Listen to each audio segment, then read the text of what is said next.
এই গণভোটের প্রস্তাবকারী হলো বিএনপি। এই গণভোটের প্রকাশ্য আরেকটা গোপন কথা কিছুটা হলেও ইঙ্গিতে বলে যায়, যখন ডেডলক হয়ে গেল যে বাস্তবায়ন প্রক্রিয়া কি হবে, কেউ কোনো রাস্তা বাইর করতে পারে না, তখন মিটিং বিরতি হলো। বিরতির পাশে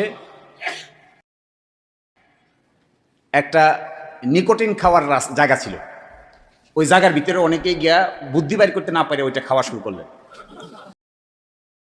ওইটা খেতে খেতে কারো কারো মাথায় বুদ্ধি আসলো, না না পেয়ে গেছি, ইউরেকা ইউরেকা ইউরেকা পেয়ে গেছি পেয়ে গেছি। সেটা কি, চলেন আমরা সবাই মিলে গণভোটের লাইনে যাই, মানুষকে জিজ্ঞাসা করি। কারণ রাজনৈতিক দলের কিছু লোক মিলে এখানে আমরা প্রস্তাব করতেছি, মানুষকে তো জিজ্ঞাসা করি নাই। তখন অন্যরা বললে আচ্ছা কথা তো ঠিক, মানুষকে তো জিজ্ঞাসা করা হয়নি, তো মানুষকে জিজ্ঞাসা করা হবে কিভাবে? গণভোট গণভোট গণভোট। যে এই কথা বললে না সে ভিতরে সকলেই একমত হয়ে গেল গণভোট গণভোট গণভোট।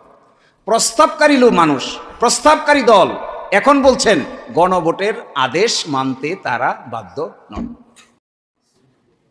হায় রে কপাল! তখন এই প্রশ্ন আসছিল যে এই প্রস্তাবকারী দল যে গণভোট, তখন আসছিল একজনের প্রশ্ন করেছে হাত তুলে, আমার মনে হয় যদ্দূর মনে পড়ে, মানুষটার নাম আমি বলতে চাচ্ছি না এখানে, তিনিও রাষ্ট্র সংস্কার আন্দোলনের ওয়ান অব দি গুরুত্বপূর্ণ লোক ছিলেন, সরকারের মন্ত্রী হয়েছেন। তিনি বললেন সংবিধানে তো গণভোট নাই। তখন প্রস্তাবকারী সদস্য আনসার দিল গণভোট করা যাবে না, এই মর্মে সংবিধানে কিছু আছে? সকলে কইল নাই নাই নাই নাই নাই।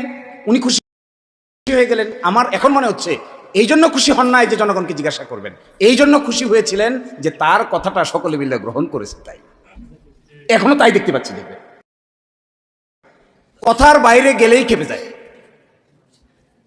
তো তখন ব্যাখ্যা দিয়েছে ঠিক আছে গণভোট সংবিধানে নাই, গণভোট করা যাবে না এই মর্মে কি সংবিধানে কিছু আছে?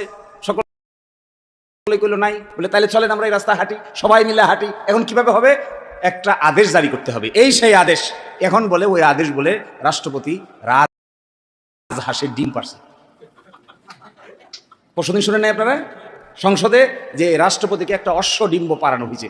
রাষ্ট্রপতিকে উনি জিজ্ঞাসা করেছেন যে অশ্বডিম্ব কিভাবে পারলো? উনি বলছেন অশ্বডিম্ব পারে নাই, পারানো হয়েছে। এই যে অশ্বডিম্বটা পারানো হয়েছে, এই অশ্বডিম্ব বাচ্চায় রূপান্তরিত হয়েছে, তা দিছে, গণভোট হয়েছে, বাচ্চারা কিলবিল করতেছে। এখন ডিম্ব অস্বীকার করলে কি আর বাচ্চা অস্বীকার করা যাবে? ডিম না হয় আপনি অস্বীকার করলেন, বাচ্চা গণভোট হয়ে গেছে, বাচ্চা ফুটে গেছে না?